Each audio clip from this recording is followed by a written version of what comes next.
আমি আরেকটা ভিডিও নিয়ে তোমাদের সঙ্গে চলে এলাম শেয়ার করার জন্য। ভিডিওটা কি পারপাস পুরো ভিডিওটা দেখলেই তোমরা জানতে পারবে। তো এই যে সকাল বাজে এখন 9টা, আর আমার কিন্তু এক্সিবিশন ডে। তো 22, 23, 24 3 দিন পর পর আমার এক্সিবিশন ছিল বালিগঞ্জে বিকি গার্ডেনে।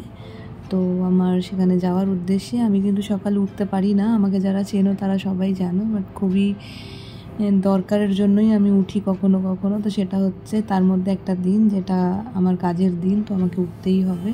তো 9টা বেজে গেছে, আমি উঠে গেছি, হাতে আমার চা, আর আমি বসে পড়েছি চা খেতে। সারা দিন ধরে বৃষ্টি পড়েছে, ভোরবেলায় যখন উঠেছি কন্টিনিউয়াস বৃষ্টি পড়ছে। একটু চিন্তাও হচ্ছিল, কিন্তু এখান থেকে যেতেও আমার 2 ঘন্টা সময় লাগবে। তার জন্য কিন্তু আমি একদম আমরা সবাই ফ্রেশ হয়ে একবারে স্নান টান করেই বেরিয়েছি। ভেবেছিলাম তাড়াতাড়ি বেরালে আমার হয়তো ভালো হবে, কিন্তু আমি বেরাতে পারিনি। বেরাতে কিন্তু আমার 11:30টা পার হয়ে গেছিলো, আর ওখানে গিয়ে পৌঁছেছিলাম 1টা। তো যাই হোক, সেই গল্প নয়, আমি পরেই করব। তো চা খাচ্ছি আর ভাবছি বৃষ্টি পড়ছে, জানি না কীরকম হবে এক্সিবিশন, কী বৃত্তান্ত। তো যাই হোক, যখন বুকিং হয়ে গেছে আমাকে তো যেতেই হবে। তো আমি চা খেয়ে কিন্তু রেডি হয়ে গেছিলাম, আর এতই কাজ ছিল যে আমি পুরো ভিডিও নিতেও পারিনি। তারপরে কিন্তু আমরা একদম গাড়ি ছেড়ে দেওয়ার পর মনে পড়লো যে আমার তো ব্লগটা পুরোই হবে না। তো আমি এই যে আমরা পেছনে বসেছি, আর সামনে ছিল আমার হাজব্যান্ড আর তার বন্ধু, আমারও বন্ধু আশাদি আর আমরা 4 জনেই রওনা দিয়েছিলাম।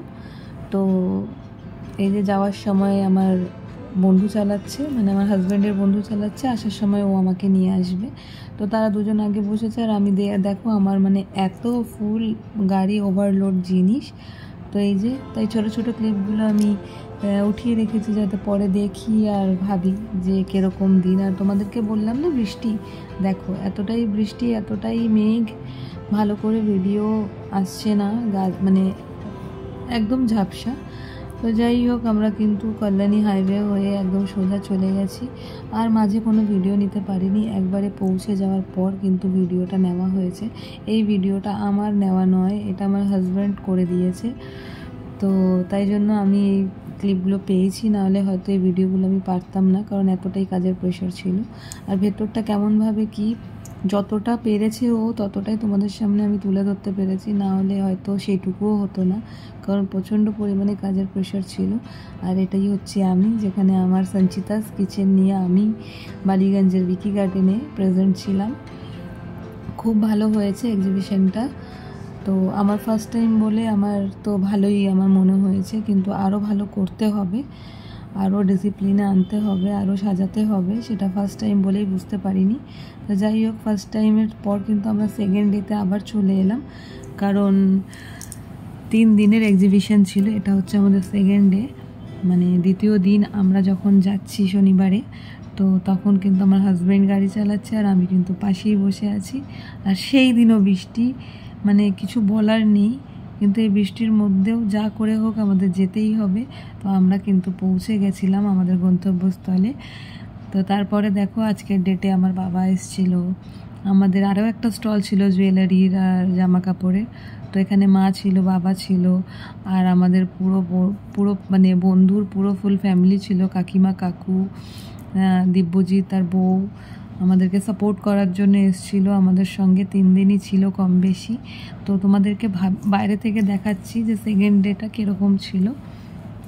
তো এই যে সেকেন্ড ডে, তো এরকমভাবে সাজিয়েছিল। তো তোমরাও দেখে জানিও তোমাদের কেমন লাগলো। এক্সিবিশন এখন অনেক জায়গায় অনেকভাবে হচ্ছে, তো এটার খুব ভালো একটা এক্সপিরিয়েন্স হলো।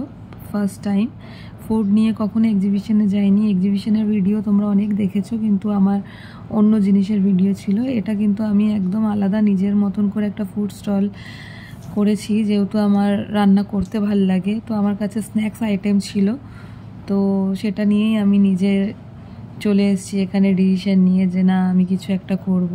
তো সেকেন্ড ডে ছিল। তো দেখো, সেকেন্ড ডেটাও খুব সুন্দরভাবে কেটেছে, কিন্তু বৃষ্টি সেদিনও পড়ছিল।